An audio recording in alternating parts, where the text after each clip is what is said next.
Howdy, y'all. Hi, my name is Sky. I hope everyone's doing well due to the circumstances. Today I'll be doing my video for debate, and I'm going to start with the affirmative side. So, this House believes that the U.S. is not overreacting to the coronavirus outbreak. And my first argument of why the U.S. is not overreacting to the coronavirus outbreak is because they're just trying to prevent the disease from getting worse. As reported by Johns Hopkins Medicine, flattening the curve refers to using protective practices to slow the rate of COVID-19 infection so hospitals have room, supplies, and doctors for all the patients who need care. And what this means is they're putting all these regulations and laws into place because they're trying to protect us. It's not to be controlling or anything. They're doing this to really help us out with implementing the social distancing, the school closures, the curfews, putting universities on online instead of face-to-face. And to me, that shows that they're really putting the students and people's health above, having face-to-face interactions or like education, even though education is still very important. They just want to make sure everyone's safe, because what is a school if everyone's sick or dies? Like, there's not going to be anyone there to go to school. So I feel like this is like a really important thing, and I don't think they're overreacting at all. And if anything, this is also helping the healthcare system be prepared. So if it does get as bad as we think it is, or as they predict, we will be able to act on it and have the supplies and equipment needed. And so another reason is that I don't think that the U.S. is overreacting to the coronavirus outbreak is we've seen what the virus can do via other countries, so we know the severity of it. The Washington Post reports social distancing has never been tried on such a scale as now, and there's evidence that it can work. Where people have followed the guidance to stay home, close schools, refrain from going to restaurants and bars, shutter workplaces and businesses, they have begun to slow the growth in infections. So the science is proving already that it does work. Social distancing works. And it sucks for us that we have to feel like secluded, and I understand like mental health and everything, but would you rather be sad for a few days or die? And that's like kind of morbid to say, but it's like the truth. Like, staying inside and having some rainy days is better than being in the ground. So I think the government is really looking out for us in their best interest. Another reason why I believe that the U.S. is not overreacting at all to the coronavirus outbreak is because if they didn't take these measures of like protocol and implementing these laws and regulations, people would just be getting sick out of the wazoo. World Health Organization states, however, there are many ongoing trials and evaluating potential treatments, who will continue to provide updated information as soon as clinical findings may be available. And the reason why I put this quote in from WHO is because this is like one of the top sources that people get their information from, and like they're the World Health Organization. They're letting us know as the public that they're still learning about it. There's no vaccine as of right now. So they want to warn us and let us know, like, hey, we still don't know everything about this. So let's be cautious and like, let's just follow the protocol. And I feel like that's saying a lot if these really smart scientists and everyone high up in medicine and that studies diseases and pathogens and all that, if they don't know about it, I would take their word and stay inside and then listen to the government as well, because they have our best interests at the end of the day when it comes to health, especially. And one of my other things I would like to say is that, sorry, that we could if we don't listen to these rules, the consequences of it, the impact of it is, it could be like the one stated in an article by CNBC. There's a growing number of medical staff who has died as a result of the coronavirus. In Italy, for instance, over 60 healthcare professionals have died so far.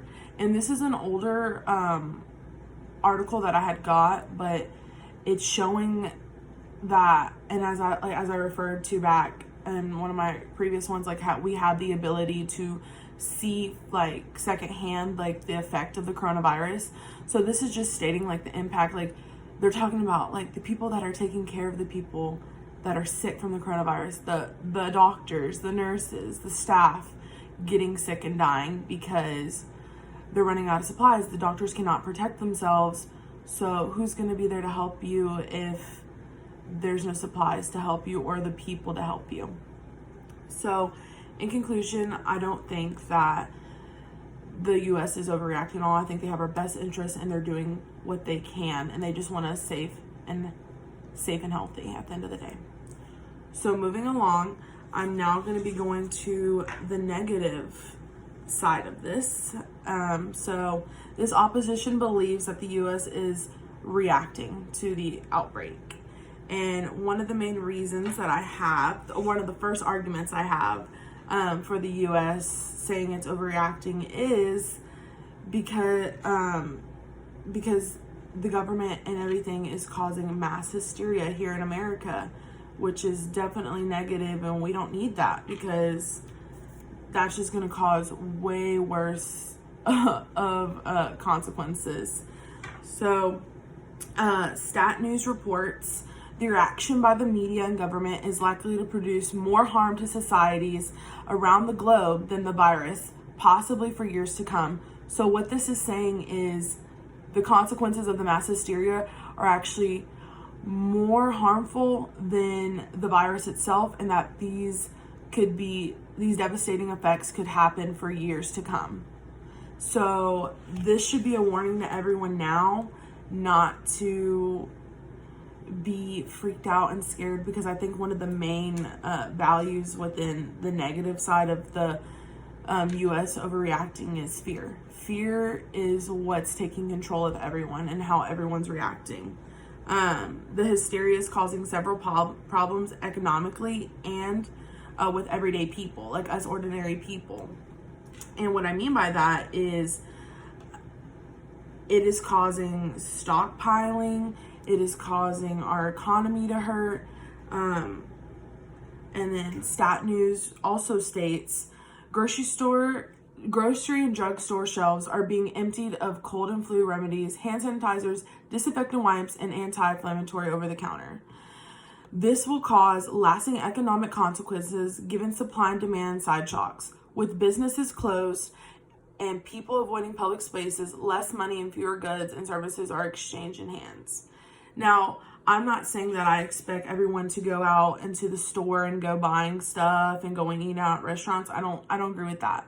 But I do think it's getting to the point where the government is making such big demands and requiring people to stay inside and stuff, that, and having businesses closed down is what the main part of this is. That's like economically affecting people, and people are losing their jobs. So that is like a really big thing. And I don't think we need to shut down the whole wide country in order to solve this and to flatten the curve. But I definitely think it's getting a little out of control, and that the government is not realizing how crazy this could get and how devastating this could be to our country. And New York Times reports more states pleaded for rapidly diminishing stocks of emergency supplies. The federal government has nearly emptied its emergency stockpile of protective medical supplies like masks and gowns. And so I bring this up because if we don't have that, how are the doctors having access to this? By us, the people, everyday people, stockpiling on this, we're not giving the nurses, the doctors, and like the medical field the ability to get this too, because the government's running out providing it. And so where would they go for it next? the regular stores like us, but we're stockpiling, and people are getting so crazy and fearful that they're letting their fear run their lives, and like they're acting in crazy ways, like with this excessive buying.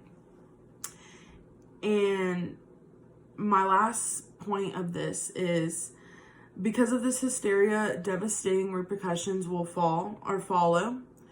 And New York Times also states the Department of Labor reported last week that more than 3 million people filed for unemployment from March 15th to March 21st, the largest single week increase in American history.